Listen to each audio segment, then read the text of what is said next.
자, 이제 이렇게 전쟁을 하나님께서 선포하시고 전쟁에 대한 목적 그리고 땅의 분배에 대한 목적으로 1차하고 2차 계수가 끝난 후 그것을 통해서 하나님이 말씀하시고자 하는 것들을 우리가 지난 영상을 통해서 보았어요.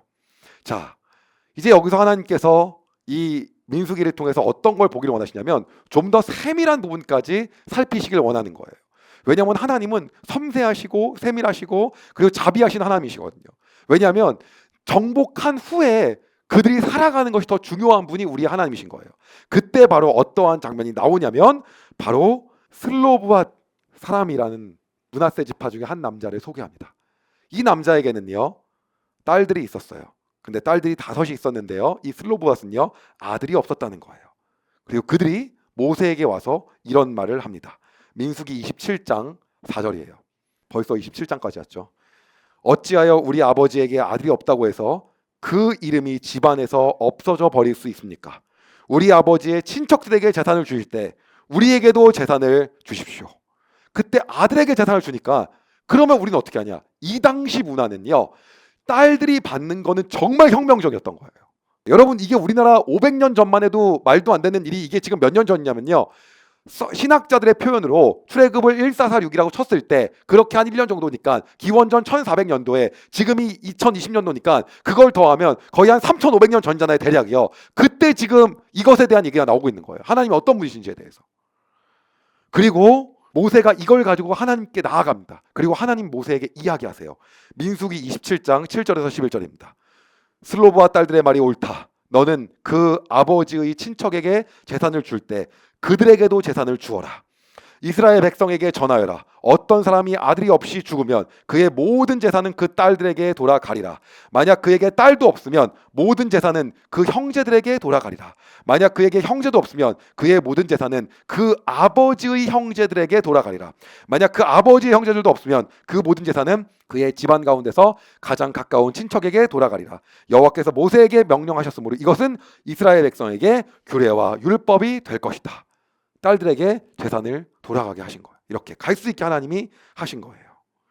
그리고 나서 하나님께서는요 이를 통해서 너희의 섬세한 정말 숨소리, 너네가 정말 신음하는 것까지도 내가 다 보살피고 안다 라는 것들을 말씀하시고 모세에게 이야기하십니다.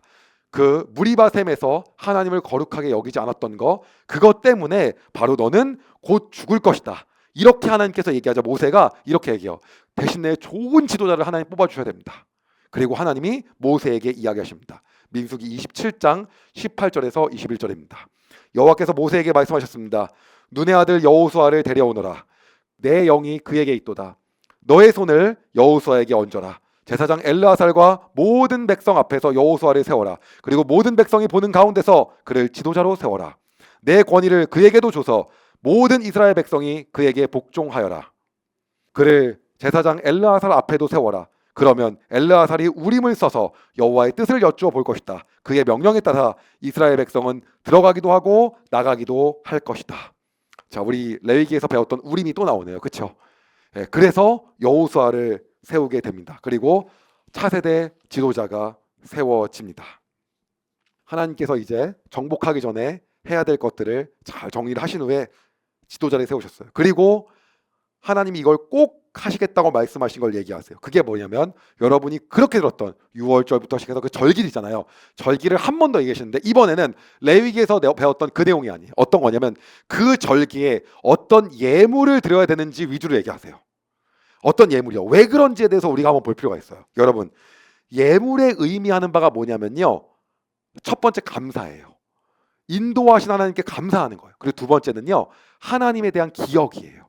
그게 바로 절기에 드린 예물이에요. 하나님을 기억하는 거고 인도하신 하나님께 감사하는 거예요. 그런데 한번 생각을 해보세요. 뭐냐면 정복을 했습니다. 근데 하나님을 기억하지 못해요. 그러면 정복의 의미가 없어요. 정복했는데 하나님께 감사하지 않고 막 바하신 게 감사해요. 이거는 아이덴티티의 문제인 거예요. 그러니까 정복 전에 마지막 쐐기를 받고 가야 되는 거예요. 그래서 여기서 어떤 내용이 나오냐면 바로 절기에 바칠 예물을 계수 뒤에 한번 쫙 얘기를 하십니다. 그게 이렇게 얘기하세요. 첫 번째는 너희들은 날마다 바쳐야 된다.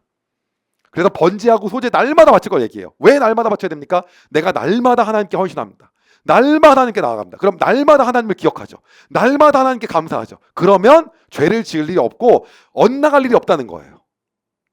여러분, 이런 의미에서 저는 기러기 아빠 제도에 대해서 반대합니다. 하나님도 날마다 만나길 원하셨는데 부부가 날마다 안 만나면 이거는 저는 아니라고 생각을 합니다. 그러니까 날마다 만나야 된다는 거예요. 그리고 뭐냐면 특별한 게 있어요. 7일마다 매 안식일마다 제물을 드려야 되는데 이때는요 매일 드리는 것보다 더 해서 가는 거예요. 안식일마다 매 7일마다 또 어떻게 해야 되는지. 그 다음에 또 행사가 있습니다. 그렇기 때문에 저는요 부부끼리요 오늘이 우리 만난 지 7일째야 이거 다 일리가 있다고 생각합니다. 오늘이 6월절이야 뭐 이런 거요. 그 다음은 어떤 게 있냐면 매 달마다요. 그 다음은요 매 달마다 계속 하나님께 이때는 더 특별하게 드리는 거예요. 근데 기본은 번제하고 소제입니다. 그걸 드리고요. 그 다음에 하나님이 이것만 갖고 안 된다. 뭐냐면 매년마다. 그럼 매년마다 하나님 뭡니까? 하나님 뭐라고 말씀하시냐면 그게 6월절이다. 6월절 무교절은 매년 오는데 매년마다. 그때는 번제하고 소제 말고도 너네가 해야 될 게 있는데 번제 소제 드리고 그 다음에 6월절 번제 소제죠. 그래서 하나님 6월절에 번제하고 소제를 좀 근데 양을 또 많이 합니다. 그래서 그거 어떻게 드려야 되는지를 또 얘기합니다. 그 다음에는요 또 뭘 얘기하냐면요 매년마다 드려야 될 행사가 또 있다. 바로 그건 뭐냐면 77절이에요. 오순절 혹은 맥추절이라고도 하고요. 바로 이날이 이제 밀 첫 곡식이잖아요. 근데 그 첫 곡식 말고도 번제, 소제, 속제제를 하나님께 드리려고 합니다. 그럼 매년마다 이게 답니까? 아니요. 7월 첫째 날에 드려야 되는 게 또 있어요. 그게 바로 나팔절이에요.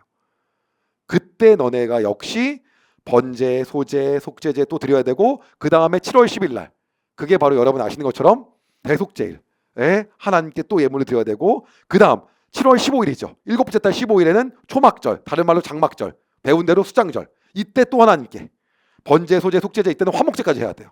그리고 이것 때문에 양을 되게 많이 잡아요. 이때는 엄청 많이 잡아야 됩니다. 막 소, 양을 엄청 잡습니다. 그걸 쫙 얘기하세요. 결국은 이 내용은 어떤 거냐면 간단합니다. 요약하면요. 이 시간마다 하나님께 감사해야 된다. 여기까지 인도하신 하나님께 감사합니다. 두 번째, 하나님을 기억하는 거예요. 기억해야 잊어먹지 않는다는 거예요. 이 절기가 무너지면서 하나님을 잊게 되는 거예요. 결국에는요. 그리고 민수기 29장 40절에 이렇게 나옵니다. 모세는 여호와께서 그에게 명령하신 모든 것을 이스라엘 백성에게 일러 주었습니다. 이제 끝났습니다. 근데 하나님께서 여기서 하나 더 추가적으로 얘기하실 게 있대요. 정복 전에. 그게 어떤 거냐면 바로 또 배려에 대한 얘기였어요. 우리가 앞에 서원에 대해서 배웠어요. 하나님께 어떻게 서원해야 되는지. 근데 거기서 추가합니다. 이번엔 서원을 여자가 한 경우예요. 왜 이렇게 여자 얘기를 하냐면요. 가나안에 가잖아요. 그럼 여자가 정말 사람 취급을 못 받아요. 그래서 이 여자에 대한 하나님 배려를 만드시는 거예요. 그리고 그것뿐만 아니에요. 어떤 걸 얘기하시는 거냐면 추가적으로 이 여자에 대한 부분을 얘기하시면서 하나님께서 말씀하시고자 하는 게 있어요. 바로 어떤 거냐면 여자가 서원을 합니다. 근데 그 서원을 남자가 허락하면 그렇게 지키는데 허락하지 않았어. 그러면 이것만 대변은 소를 바치겠습니다. 그럼 허락하지 않으면 안 바쳐도 된다는 거야. 왜냐? 서원했는데 남자가 허락하지 않아? 그럼 여자가 바치지 않았죠. 그럼 잘못이야. 이럴 수 있단 말이에요. 가부장적 사회니까 그 당시가. 그러니까 그거 아니라는 거예요. 보호죠. 근데 만약에 이번엔 뭐냐면 결혼하지 않은 여자야. 그러면 아버지가 허락하지 않아. 그러면 서원했는데도 그거 안 바쳐도 된다는 거예요. 근데 과부야. 그럼 서원한 대로 하라는 거예요. 정말 함정이신 분이에요. 근데 이거는 어떤 걸 얘기하시는 거냐면 그런데 이런 경우가 있어요. 남편이 분명히 허락을 했어요. 근데 나중에 보니까 남편이 그게 아까워. 여자가 서원한 게. 야, 그거 안 하면 안 되냐? 그러면 그 모든 잘못은 남편 잘못이라는 거예요. 이게 딱 나오는 얘기인 거예요. 자, 이 얘기를 왜 하셨냐면 알려드리겠습니다. 여성에 대한 배려가 분명히 있습니다. 그리고 그 백성까지도 하나님께 사랑하신 게 있어요. 그런데 더 중요한 게 어떤 거냐면 가나안 백성에 대한 구별도 있습니다. 근데 하나님이 여기서 말씀하시고자 하는 건 뭐냐면 가부장적인 거에 대한 걸 집중해서 얘기하시는 게 아니라 가정에서 가장이 해야 될 역할은 아버지나 남편이 해야 될 역할은 생계나 도덕적인 것에 대한 것뿐만 아니라 하나님과의 관계도 가장이 해야 될 역할이라는 거예요. 즉 하나님과의 관계, 이 영적인 문제까지도 가장이 책임져야 된다는 거예요. 이 부분에 대해서 하나님이 쐐기를 박으시는 거예요. 집안의 영적인 문제에 대해서 가장이 책임져야 된다는 거죠. 이렇게 모든 부분에 대한 것을 하나님이 마무리하십니다. 그리고 이제 드디어 정복전쟁을 들어가게 되는 거예요. 자, 여러분 한번 생각을 해보세요. 하나님이 정복전쟁 전에 뭘 얘기하시냐면 절기에서 드려야 되는 예물들이요. 그 다음에 슬로보앗의 딸들이요. 그리고 또 얘기하신 게 뭐냐면 바로 서원제도에 대한 거예요. 근데 다 이것들이 어떤 거냐면 결국에는 하나님의 거룩한 백성과 제사장 나라의 목적이었어요. 자, 딸들 같은 경우에는요, 이제 얘기를 하는 거예요. 내가 만약에 여기서 이렇게 될 바에는, 뭐 이렇게 아들이 없어서 다 무너질 바에는 나는 왜 도대체 내가 하나님 백성이 돼야 되고, 이런 것들이 나오지 않게 하나님이 그들을 다 챙기세요. 그리고 마지막에 어디까지 챙기냐면, 이것이 지파 간의 문제가 되지 않게끔, 다른 데 가지 않게끔 하나님이 그 딸한테 가게끔 하시는 거예요. 다 그 백성들 챙기시려고. 그리고 얘기하시는 게, 가정에서부터 하나님의 영적적인 권위와 질서와 이것들이 회복돼야 된다는 걸 다 말씀하시고, 그리고 하나님을 기억하는 것들에 대한 시스템을 한 번 더 얘기하시는 거예요. 이유를 알려드릴게요. 여러분, 제가 다시 말씀드리지만, 전쟁에서 승리한들 정체성이 무너지면 전쟁의 의미는 없다라고 하는 거예요. 여러분, 우리가 하는 모든 일 속에서요, 그 일의 목적이 무엇입니까? 하나님이 여호와이심을 알리고 나타나게 하는 거예요. 출애굽시킨 목적이 뭐였습니까? 내가 여호와임을 알게 하리라. 내가 진짜 신임을 알게 하리라. 만약에 우리가 우리 할 일을 다 잘했는데 우리의 삶 속에서 하나님이 드러나지 않아요. 그러면 그건 의미가 없는 거예요. 정복전쟁 승리했어요. 다 됐어요. 그런데 거기 하나님의 정체성이 없고 하나님의 백성의 정체성이 없어요. 그럼 그랬을 때의 결과는, 여러분 성경 일독해보셔서 알잖아요. 그거를 얘기하시는 거예요. 그렇기 때문에 전쟁 빨리 그냥 나오지 왜 전쟁이 계속 안 나오는 거야. 안 나오는 이유가 지겨워서 안 나오는 게 아니라요, 뭔가 시간 끌려고 안 나오는 게 아니라, 드라마도 아니고요. 이유가 뭐 때문이냐면, 너희에게 더 중요한 건 정체성이라는 거죠. 여러분의 삶에서의 가장 중요한 게 있어요. 일이 아니라 정체성이에요. 그게 무너지면요, 교회 일을 열심히 했어요. 근데 여러분의 거룩한 백성, 제사장 나라임에 여러분의 그 정체성이 무너집니다. 그럼 의미가 없다는 거예요. 그게 사도 바울이 얘기했던 내가 버림받을까 하노라예요. 내가 남들은 다 구원한 후에. 그러면 의미가 없는 거예요. 여러분의 삶 가운데 우리가 오늘 챙겨야 되는 게 뭐예요? 우리의 해야 될 일이 있습니까? 그 전에 챙겨야 될 게 있죠. 뭐예요? 정체성이에요. 하나님에 대한 기억, 하나님에 대한 감사. 그것이 우리가 먼저 봐야 될 부분이라는 거죠. 그것이 무너졌을 땐 일을 성공한다 하더라도 그것이 결국에는 뭐예요? 무너지는데 바로죠. 바로. 여러분, 뒤에 내용을 스포해서 죄송하지만 다윗의 왕국이 얼마나 갑니까? 솔로몬 다음부터 바로죠. 솔로몬의 아들이 남유다 르호보암이었죠. 르호보암은 뭡니까? 완전히 그냥 우상 단지였죠. 그때부터요. 그리고 북이스라엘은요, 끝까지 우상이었고요. 여로보암이 지은 죄를 계속 끝까지. 결국은 뭐예요? 정체성이 무너지는 순간 끝난 거예요. 그거는 전쟁을 해도 의미가 없다는 거예요. 우리의 삶 가운데 하나님의 정체성이 오늘 여러분 가운데 어떠한 일보다 먼저 확고하게 있기를 소망합니다. 기도하겠습니다. 하나님, 전쟁보다 더 중요한 정체성을 우리에게 말씀하여 주셔서 감사합니다. 오늘 우리가 하나님을 바라보길 소망합니다. 우리가 전쟁에서 이긴들, 가나안을 정복한들, 그 안에 하나님을 기억하고 하나님께 감사하며 하나님이 우리의 삶을 통치하시는 것이 없다고 한다면 그 전쟁은 아무런 의미가 없음을 고백합니다.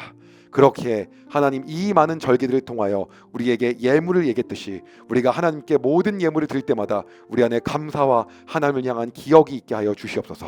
그리하여 우리의 정체성이 땅이 아니라 하늘에 속하였고 하나님의 자녀로 속하였음이 날마다 분명히 드러나게 하여 주시옵소서. 그것이 우리의 삶의 먼저가 되게 하여 주시고 일이 먼저가 되지 않게 하여 주시며, 모든 것들을 하기 전에 우리가 날마다 정체성을 점검하며 그것을 회복하며 나갈 수 있도록 주님 인도하여 주시옵소서. 오늘도 우리에게 어떠한 전쟁보다, 어떠한 성취보다 하나님과의 관계와 정체성이 먼저라고 얘기하시며 우리와 함께 하시기를 원하시는 그 하나님을 바라봅니다. 그리고 그 하나님을 찬양합니다. 하나님과 계속해서 날마다 거하기를 소망합니다. 그렇게 하실 주님을 기대하며 예수님의 이름으로 기도드립니다. 아멘. 여러분, 영상 도움이 되셨다면 구독과 좋아요, 알림 설정까지 꼭 부탁드립니다.